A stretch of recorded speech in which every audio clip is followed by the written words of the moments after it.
The downtown is one of the most unique parts of cities, being a defining feature for the urban fabric. It's meant to represent the rest of the city, where everything comes together, and we see this in a lot of our biggest cities, with somewhere like New York obviously coming to mind. But it can go both ways. What can you tell me about Houston, Texas's downtown? It's one of the largest metros in the US, but the main thing I could tell you is Minute Maid Park and the Toyota Center are located there. And that contributed to there being a ton of parking lots, absolutely everywhere, especially in areas that could be dense mixed-use development. It should be the central area that focuses on Southern culture, history, with an orientation towards Buffalo Bayou, and a thought process about the Gulf of Mexico, but this isn't what we see. The importance of a downtown and what it means to a city can't be understated, so moving to a city like Virginia Beach, it can be an interesting situation. The city has a unique focus on tourism and the water, with development you don't see in other places, so creating a downtown that fits the mold of the rest of the country isn't easy. Today I want to tell you about the story of their attempt at this and what became of it. Before we get into the video though, I wanted to quickly ask if you would please consider subscribing to the channel. I make geography and city content every week and I really appreciate every subscriber, so if you want to help me out in growing the channel, that's a really easy way to do it. Thank you. So Virginia Beach is a tourist town, clear as day. There's an economic impact of $3.8 billion from tourism every year, and it's known as one of the East Coast towns with popular summers and a lot of people. So to explain its unique situation, it's important to compare it to other tourist towns. You can go straight to America's largest tourist city, Las Vegas. Immediately, we see the skyline here as anything but normal. Sure, the Strip has a massive skyline with several tall objects and buildings, but it's important to note that this technically isn't the central business district, it's a separate area that's not even located in Las Vegas. Something most people don't know is that the real Las Vegas downtown skyline is actually incredibly small and unimpressive. There's some taller buildings, but there's minimal traffic, and it's something you'd normally see out of a much smaller city. Another large tourist-oriented city is Orlando, and what do we see? It has an incredibly unimpressive skyline for a city of its size. This is because the orientation isn't toward the downtown, it's toward the resorts to the southwest of town.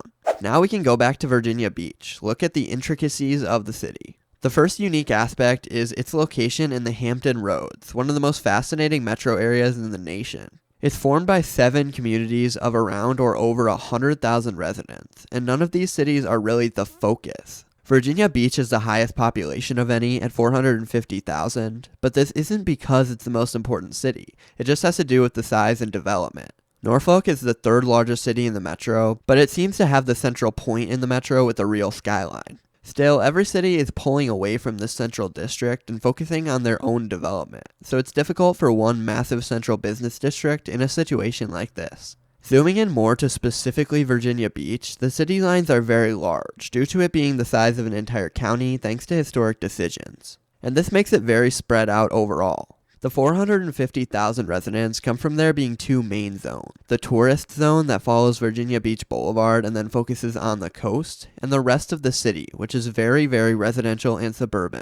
I mean, we can look at the south side and see very rural areas, something you don't find in most other cities. Another important note is that the focus is on the water. The tourism comes from the water, meaning the rest of the city also has to fend for itself, and it's kind of left without a real identity. So here we are. The city lacked a skyline and real central area that offices and stuff could focus their development on. So the idea was thought up for the Virginia Beach City Center. They built it on 30 acres of prime land 8 miles off the coast, right in the commercial district basically every city has, with chain stores everywhere and wide non-walkable streets. It's right across from the Pembroke Mall, and in between them is the extremely busy Virginia Beach Boulevard, an 8-lane arterial route that runs right through this area, providing traffic to the city center. It's also important to note it's actually closer to downtown Norfolk than downtown Virginia Beach. So I find the mission to be trying to create a brand new central urban area, rather than pulling focus onto Virginia Beach's coast away from the other cities. The idea of the Virginia Beach Town Center has existed since the 70s, when Virginia Beach officials realized the obvious issue, which was a lack of a downtown.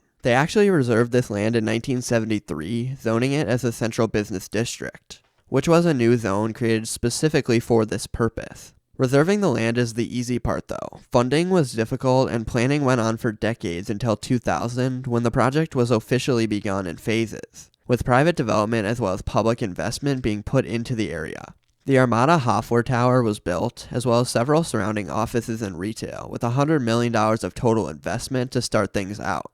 Phase 2 saw new apartments built and a couple important aspects. The public plaza was built, meant to be an important central place, but it also saw several parking garages, something the town center takes pride in. There's a ton of free parking, and they focused on making sure this wouldn't be a problem at all. This phase cost $116 million. Phase 3 installed the Westin Town Center Hotel, which is still to this day the tallest building in Virginia. Phase 4 got delayed and never actually happened for whatever reason, but Phase 5 installed more apartments, and Phase 6 included Ziegler's American Dream Theater and a performing arts venue. And we then get to present day, so we can look at the area and see if it worked. The biggest thing that goes against it is a very unnatural location and strange development process. Obviously, we know most downtowns are some of the oldest neighborhoods, and the city built around them. But in this situation, you see this new urban design-focused district directly next to parking lots and a low-density Starbucks that you'd see in any suburban district. It doesn't really have that natural decrease in density that makes a downtown feel like a downtown, and it feels easy to tell you're not in the economic center of the city. The urban design was done fairly well. There's high-density mixed-use development, it has good sidewalks, foliage, and architecture that connects the urban fabric. But it all just feels a bit fake, like it could be anywhere. The stores are mostly chain stores with less local development. There really isn't actually a ton of pedestrians that are just walking around here, because it's not where pedestrians choose to go. So some of the time your development attempts just can't come to fruition, and my main problem is that they just couldn't escape car centrism. There's 4.6 thousand free parking spots, which was a massive part of the design. There are no pedestrian streets or anything like that, and you can tell it's still meant for cars to drive the people there, because it's in a location that almost feels like an island between two downtowns. There just isn't an insane amount of public transportation options. And Virginia Beach is so car-oriented anyways, it wouldn't matter how hard they try, because the people are all driving anyways. I did want to mention a few more things. It was created mostly for a space to place high-density office, commercial, and residential development all in one place, and this worked pretty well. There's 813,000 square feet of office space, and it's 99% occupied. There's 815 residential units, and there's 500,000 square feet of commercial development, so economically you can't argue against the $500 million district.